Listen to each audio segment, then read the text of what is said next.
खबरों में आगे बढ़ते हैं। हरियाणा के मुख्यमंत्री नायब सिंह सैनी ने कहा है कि संतों और महापुरुषों के संदेश को जन जन तक पहुंचाने का काम सरकार की सर्वोच्च प्राथमिकता है। कुरुक्षेत्र में आयोजित अखिल भारतीय देवस्थानम सम्मेलन और गीता महोत्सव के संयुक्त कार्यक्रम में मुख्यमंत्री ने कहा कि जब भारत के संत, संस्कृति और आध्यात्मिक परंपरा एक मंच पर चर्चा करते हैं तो ये देश की आध्यात्मिक धारा को नई दिशा देता है। मुख्यमंत्री सैनी ने कहा कि कुरुक्षेत्र की ये पावन भूमि वो स्थान है जहां भगवान श्री कृष्ण ने अर्जुन के माध्यम से मानव मात्र को गीता का दिव्य संदेश दिया था। ये धारा आध्यात्मिक विज्ञान, सांस्कृतिक चेतना और धर्म की शक्ति का मूल स्रोत है और ऐसे स्थानों पर संतों का समागम अपने आप में एक गौरवपूर्ण और प्रेरणादायक अवसर है। उन्होंने कहा कि भारतीय संस्कृति की सबसे बड़ी शक्ति यह है कि वो समय के साथ बदलती जरूर है लेकिन अपनी जड़ों से जुड़ी रहती हैं।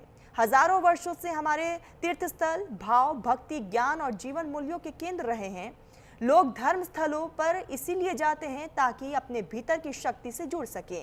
ये सम्मेलन भी उसी सांस्कृतिक यात्रा को आगे बढ़ाने का एक सार्थक प्रयास है। मुख्यमंत्री सैनी ने यह भी कहा कि जहां धर्मस्थल होते हैं वहां संत होते हैं और जहां संतों का वास होता है वहां धर्मस्थल स्वतः बन जाते हैं। संतों ने भारत की सांस्कृतिक नींव को सिर्फ मजबूत नहीं किया बल्कि उसे पीढ़ी दर पीढ़ी आगे भी बढ़ाया है। वासुदेव कुटुंबकम की भावनाओं को दुनिया तक पहुंचाने में संतों की भूमिका सर्वोपरि रही है। इसी का परिणाम है कि भारत आज भी आध्यात्मिक क्षेत्र में विश्व गुरु माना जाता है। उन्होंने बताया कि हरियाणा सरकार ने संत महापुरुष सम्मान विचार प्रयास योजना शुरू की है जिसके तहत संतों और महापुरुषों के संदेश को नई पीढ़ी तक पहुंचाया जाएगा। लक्ष्य है कि युवा उनके जीवन, त्याग, तपस्या और विचारों से प्रेरणा ले और एक मूल्य आधारित समाज का निर्माण हो। अंत में मुख्यमंत्री ने सभी संतों और आयोजन समिति को इस आध्यात्मिक सम्मेलन को सफल बनाने के लिए धन्यवाद दिया और कहा कि यह आयोजन आने वाली पीढ़ियों को नई दिशा देगी।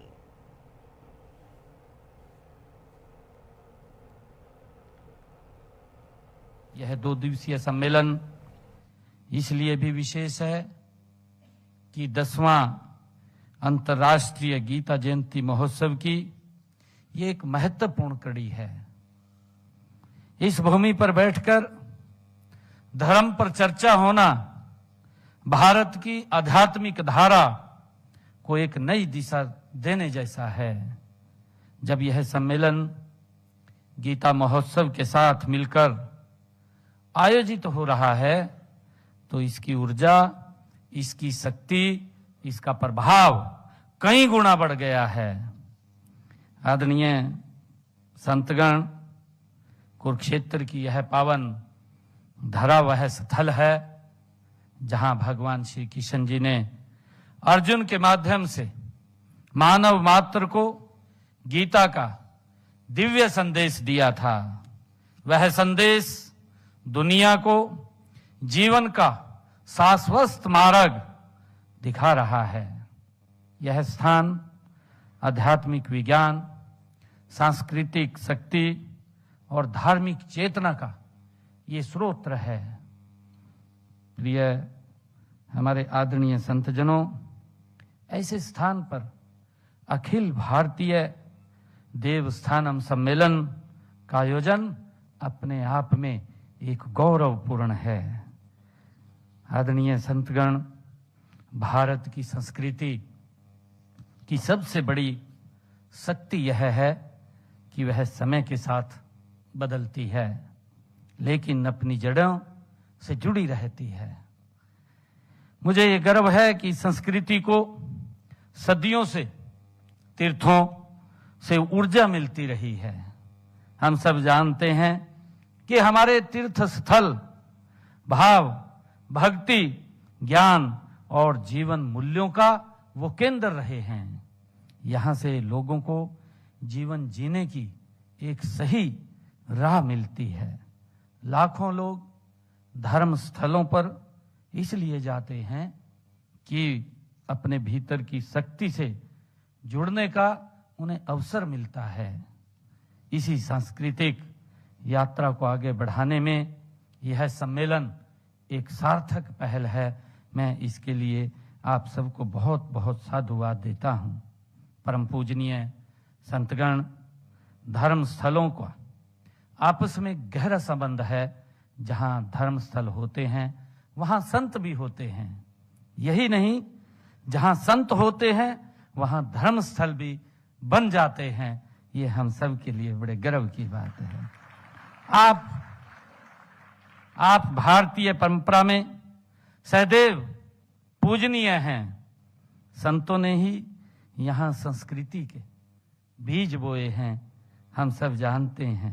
संतों ने ही सांस्कृतिक मूल्यों और सिद्धांतों को पीढ़ी दर पीढ़ी उसको निरंतर आगे बढ़ाया है। और इसी प्रकार आपने भारत नाम के विशाल सांस्कृतिक राष्ट्र का निर्माण भी आपने किया है।